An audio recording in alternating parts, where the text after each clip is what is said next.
So let's turn to the next subject, which is should we regulate credit default swaps as insurance? And that's starting on slide 28 here.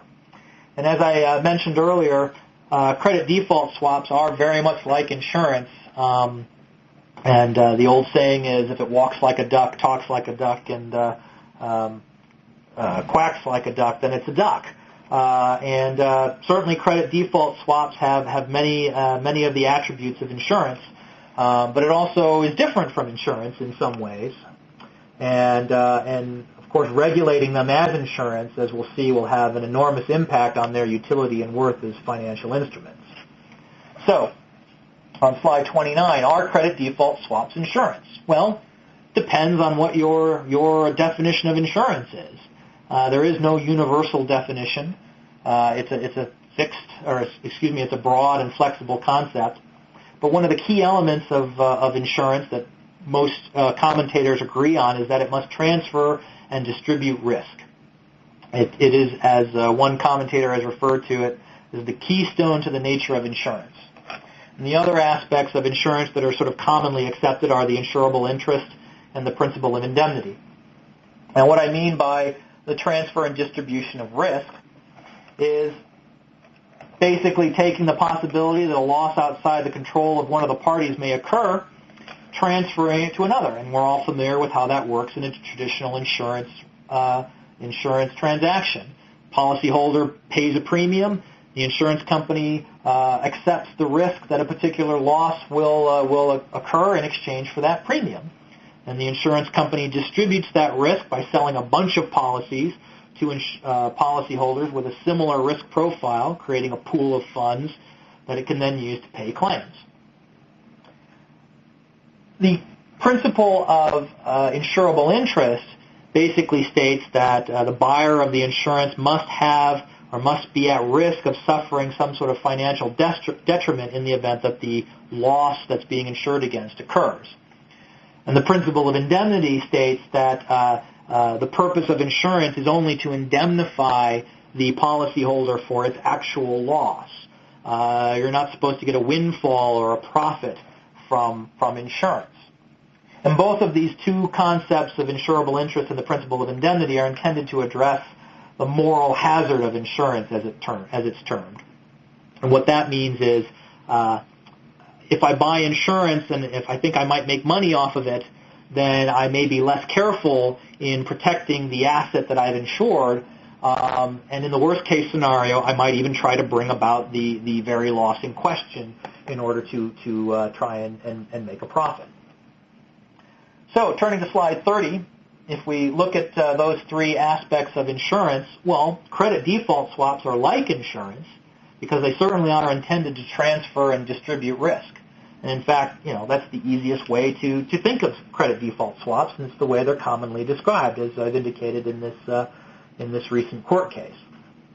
But credit default swaps, turning to slide 31, are not like insurance in that the buyer of the swap doesn't have to have an interest in the underlying security that's being hedged against. So the buyer doesn't necessarily suffer a direct pecuniary loss if the underlying security experiences a credit event, if it's downgraded. If I just buy a credit default swap betting that, for example, AIG's credit rating will go down, I don't have to own stock in AIG. I don't have to be affected by AIG directly. But the contract says if AIG's credit rating goes down, I get money. So that violates the insurable interest requirement and the principle of indemnity. Turning to slide 32, well, does that mean then that should we then not regulate credit default swaps as insurance? Well, not necessarily. I mean, there are certainly credit default swaps where the buyer does own or have an interest in the underlying security. And under those circumstances, you've got a transfer of risk, you've got an insurable interest, you've got at least theoretically the principle of indemnity, and you've got all the traditional elements of insurance. And even the NAIC recognizes that states can regulate those types of swaps. Well, what about the other types of swaps? Turning to slide 33. The concept of insurable interest and the principle of indemnity may not be dispositive or as integral to the concept of insurance such that the lack of having them for credit default swaps means they shouldn't be regulated as insurance. For example, some state laws do not define insurance as including these concepts. Rather, they focus on the transfer and distribution of risk. The United States Supreme Court has formulated a test for determining whether a particular practice is the business of insurance such that it falls within the parameters of the McCarran-Ferguson Act. And again, it focuses on transferring and spreading policyholder risk. Turning to slide 34, courts have used that test to hold that investment products like retirement CDs are the business of insurance and can be regulated by state insurance departments. And under slide 35, we'll see that the NAIC has proposed regulating other types of derivative products as insurance.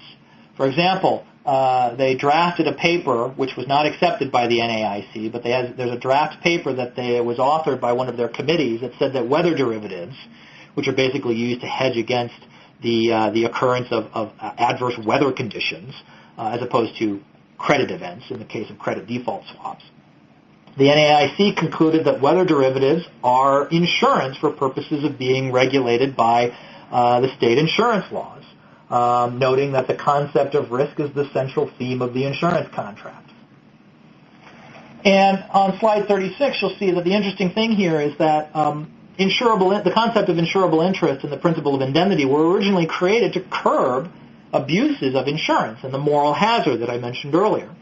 When insurance was first created about 200 and some years ago, they didn't have those requirements of insurable interest and the principle of indemnity.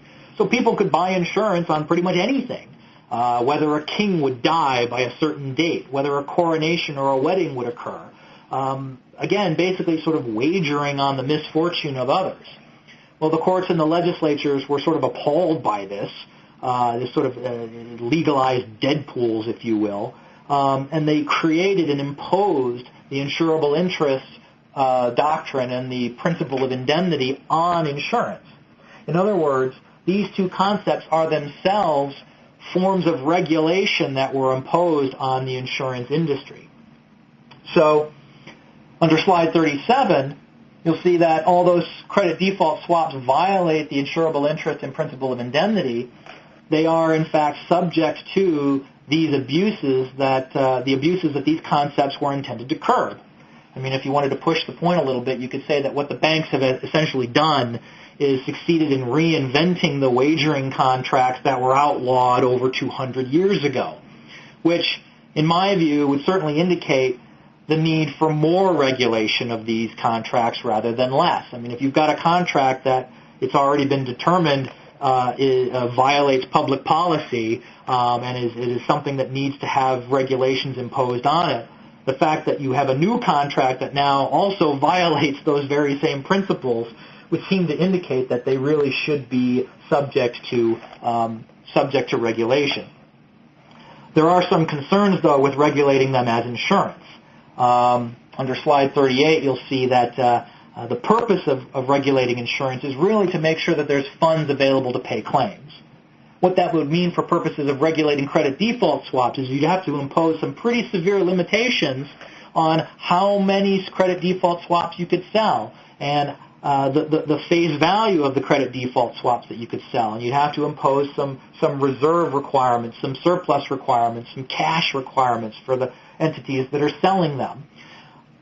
That would severely shrink the current market for credit default swaps, and it may really affect their utility as an instrument for hedging and regulating risk, or hedging and offsetting risk. And of course, you'd have to devise methods for valuing them that are objective and not necessarily market-based. And you'd have to make it transparent so that the buyer and the seller were known to each other and you could track those transactions, again, to make sure that the money was available to pay claims. This would be very difficult to do, and it would be extremely difficult for the state insurance departments to do, particularly if you wanted to keep credit default swaps in their current, market-based approach. State insurance departments don't regulate markets. They're not the SEC. They're not, they're not the futures regulators. They just don't have the ability to regulate markets.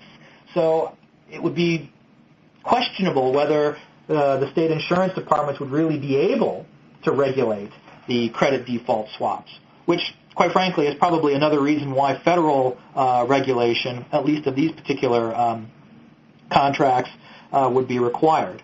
And in fact, in the last slide here on slide 39, as Secretary Geithner has recently testified before Congress, he's left no doubt that credit default swaps will be regulated, and I think it's certain that they will be regulated by the federal government.